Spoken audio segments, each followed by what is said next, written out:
I figured it out finally.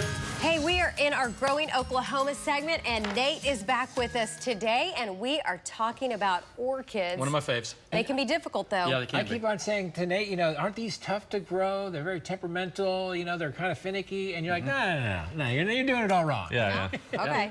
No, they're way tougher than people give them credit for. Last time I was here, I brought all sorts of different orchids, all kinds of weird orchids. But if you're growing an orchid, like 99% chance you're growing this kind of orchid, a Phalaenopsis orchid or a moth orchid.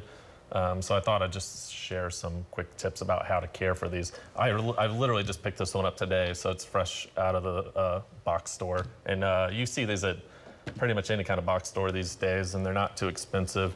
And they usually come in a little pot like this with no drainage.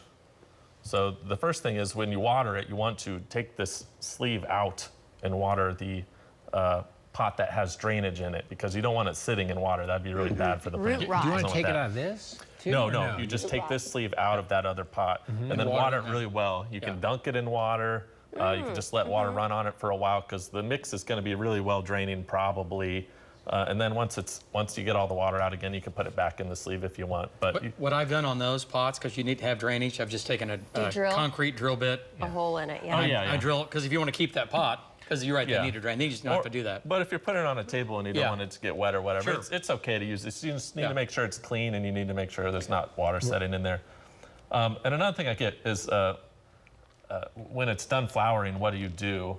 And these things can flower for months. I've had people that I know have had them bloom for over a year, if you get really lucky. But usually it will bloom at least a month, if not two, and look really good. Every year.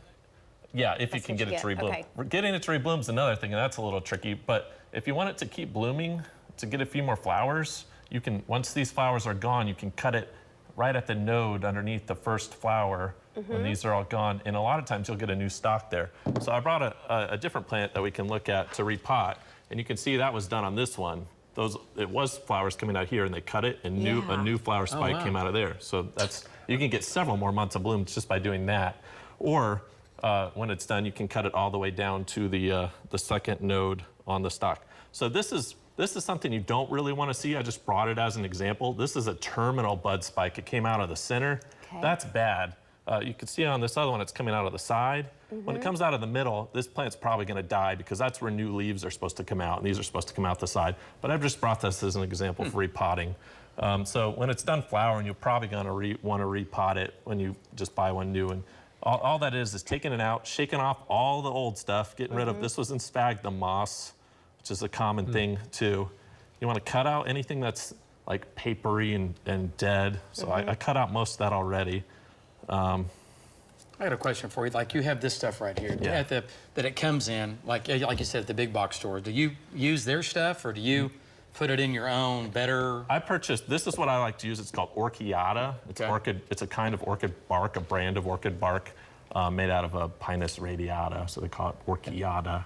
How much sunlight are we talking about? These are indoor plants, right? I mean, we're not putting them outside. So indoors, though, you have to kind of watch where you put them, because you don't want to give them too much heat. Yeah, you want to put them in what they call indirect light, which is a little confusing. So a bright spot, but not with a lot of direct sunlight shining on it. So near a window, or if it's getting morning or evening sun directly, that's fine. But you don't want a lot of direct light shining on them.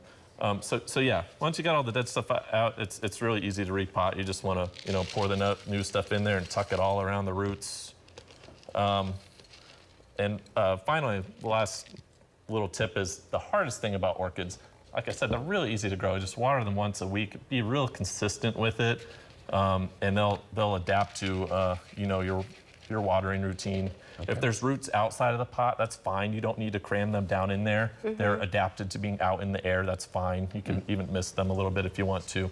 But to get them to rebloom, the Phalaenopsis, the tricky thing, it's usually what you need to get them to rebloom is cool temperatures. So having them near a cool window in the winter can really help, or a cool basement. You're talking like mid to low 60s for a period every night will help initiate a flower stalk. So if you're not getting to rebloom, that's probably the problem. Good tips, Nate. Right. Thank you so much. And use hair clips when you're staking up your orchid. I think that's what you did.